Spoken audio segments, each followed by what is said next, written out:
All right, folks, today we've got a guest here, Adam, who's one of the two blacksmiths you may have seen in the Damascus video. And we want to talk about why swords are so damn expensive, which I'm sure is something that a lot of you have wondered about, especially when you can get like a $20 or $30 machete. With the sword shetty that you have there, it can literally be cookie cuttered out for the basic shape and then ground out and then heat treated, and then you slap some handles on it and then you're basically done. Whereas when you begin with something that's going to be a dedicated sword, you have to take into account the gradual narrowing of the blade both in width and in thickness. And you want to accommodate for that by, well, making sure you have the right stock to begin with. And a lot of folks will do stock removal methods, which again are perfectly fine, but they take time because you have to do that in most cases by hand. Sometimes you can set up a jig for it, but a lot of other folks like myself will just hammer that bevel in and just that graduated profile tip. But the point is, you can't do that from the same thickness of steel in the same way as that. It's just going to take too much time. It's all one piece. You don't have to worry about attaching a pommel or a guard separately. This is all cut out in one. And then you just put the handle scales on and rivet them. And there you go. And this one has a pretty rough finish. In fact, when you look at it, one of the two scales is slightly thinner than the other. So that's the kind of thing that, you know, if you were to hand finish this, you would make sure it's all even and everything. And that's the other element of it. When you have a production facility of some kind, generally speaking, the step is to remove the human element from it. So you have, at only one or two stages, someone really taking a good look at the product. Whereas if it's being made by hand or in a facility where a lot of skill and training goes into the people involved, then they make sure that there are no imperfections during the creation process. If an individual craftsman makes a sword, they will definitely check it thoroughly before shipping it out to you. Whereas with something like this, somebody may be looking at it, but in a more cursory way, I suppose. Well, the thing is, they're going to be looking at anywhere between, 3 or 4 to 15 of them in a span of minutes. Yeah. So in that case, they don't have as much luxury to be able to give it a thorough look over. A good example is the knife I reviewed recently that was shipped out with literally the wrong sheath. It did not fit the knife. It was made for a different knife. The biggest thing is its inconsistency, because you might get a great quality piece from a company such as Cold Steel with no issues whatsoever, but you might have a Friday evening or a Monday morning piece where someone didn't have enough coffee or it just slipped through the cracks, and that can happen with any company, no matter how good or bad. It's just that the more you remove people from the equation, the more likely you are to see that, particularly when it comes to the last checks. Yeah, nobody's infallible. I mean, if you...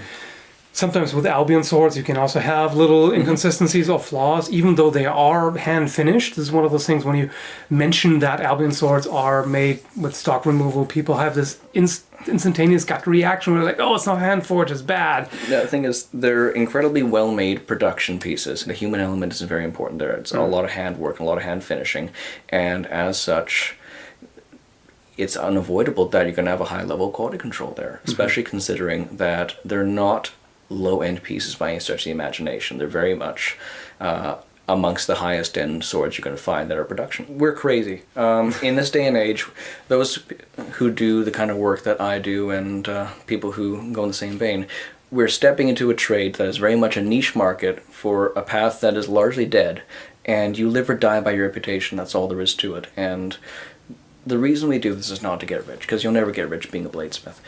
What you do, though, is you get to appreciate that you're making something that's built to last. You're making something you can take pride in. And there are many of you that are going to be watching that either, make something with your hands, or you do something really inventive with your art, whether it's writing, computer programming, you name it, and you take pride in that. It's easy to look at stuff that's mass-produced in China or India and then compare it to something that a local craftsman made, but different costs of living, different material costs, etc. So, of course, the cost per work hour is going to be a lot different. Yeah, you definitely have to take into account, where you're living. I mean, there's some incredibly talented smiths that I've had the privilege to do a few conversations with who are in Kathmandu. They're absolutely amazing, and I hope to be as good as them someday. But the cost of living there is very different than what it is in North America, and as such, the ability for someone like us to be able to buy those blades is much more viable than someone living there.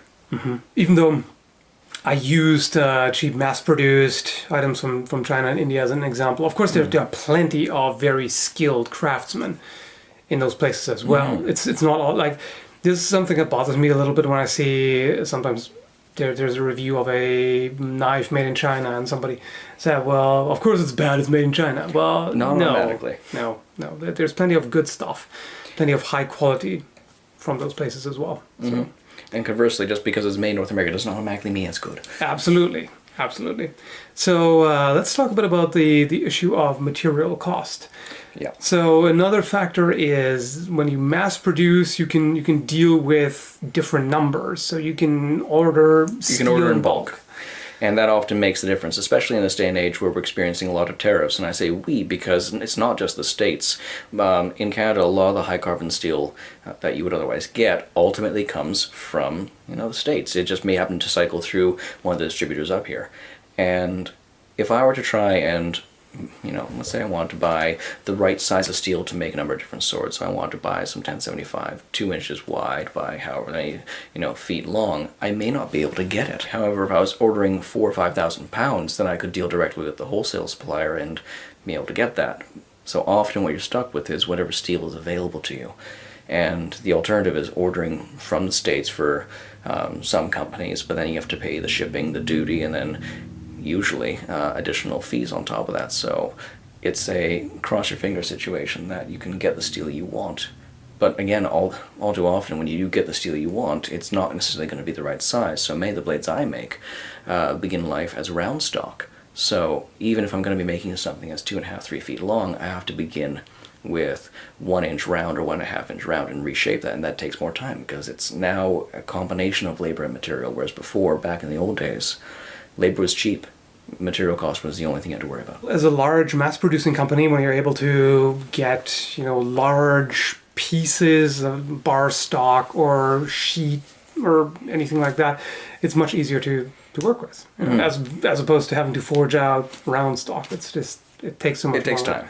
And even if you have time-saving devices such as a power hammer, it makes a world of difference. But if you can begin with something that's close to the right shape, then you can often save yourself half the time. Something like this, for example, you notice a very strong distal taper here. It's much thicker at the base, and then it tapers more and more.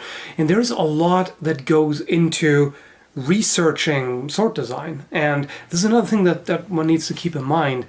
Knowledge isn't necessarily free, because it took bladesmiths a lot of time to acquire the experience and the knowledge to know exactly how to design something, and that makes a difference.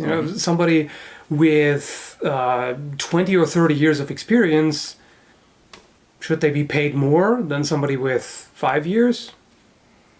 I mean, it's debatable. It depends on the individual skill level. But in general, the accumulated knowledge is worth something, and you will notice it very much in the final product.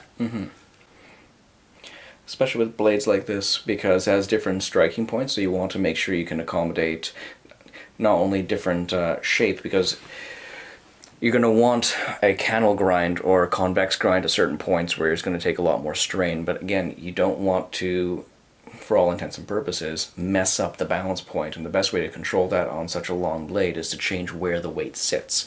And the easiest way to do that is by determining the thickness at different points. And it's not always the easiest thing to manage, especially if you're forging a piece out. Because as you manipulate one spot, it's not just that one spot that moves. You have to accommodate for the fact that the rest of it's going to shift subtly. This is something that can be difficult to convey when a sword feels lively in the hand. It's something, if you don't know the feeling, it's hard to understand, okay, what are you talking about?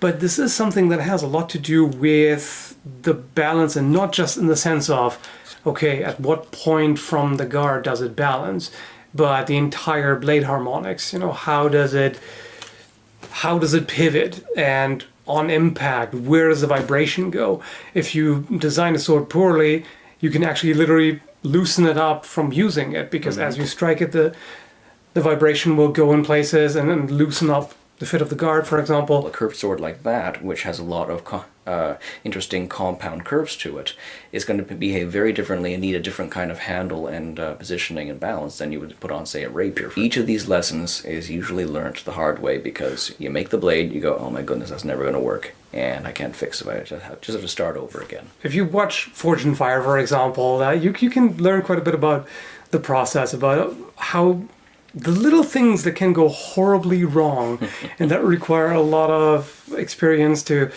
either prevent or at least fix. Bladesmith bloopers. I can not count the number of times I've had things go sideways in the shop. But, and it's going to echo true for anyone who either makes a product or works in something that has a real consequence, and that is the mark of skill is the ability to either correct or accommodate for those mistakes when they show up in a way that doesn't destroy the end product. You can get a fairly high quality machete that is produced fairly cheaply, inexpensively. And a lot of people say, oh, my $30 machete does all the things I need it to and doesn't take any damage, etc., etc. And yeah, that's perfectly good. However, for a sword that is designed for combat, there's a lot more going into it. Because if you're fighting brush, it's a little bit different than if you're fighting an opponent that tries to get the upper hand in every way possible. If the design isn't quite optimized, it's not going to be a great tool of war as opposed to a tool of the craft or gardening or who knows what. It's one of the reasons why a lot of us like to kind of tailor make things for the intended usage. Yeah, I mean, sure, nowadays we don't fight with swords anymore, but you can still very much feel the difference. As a collector, if you've had a number of them, you will absolutely feel the difference and see it too between a very well designed and executed sword and one that isn't well so. Yeah, exactly. So yeah, I hope you found that helpful to get a bit of a better understanding of why things are so freaking expensive, why your hobby is ruining you slowly, bit by bit. We all know that. It's restoring your soul, but destroying the bank account. Yeah. And thank you very much, Adam, for chipping in on it. And I'll leave a link to his Etsy page, and if you want to commission something, you can absolutely feel free to. Or if you got questions, feel free. That too. All right. Have a good one, folks. Cheers.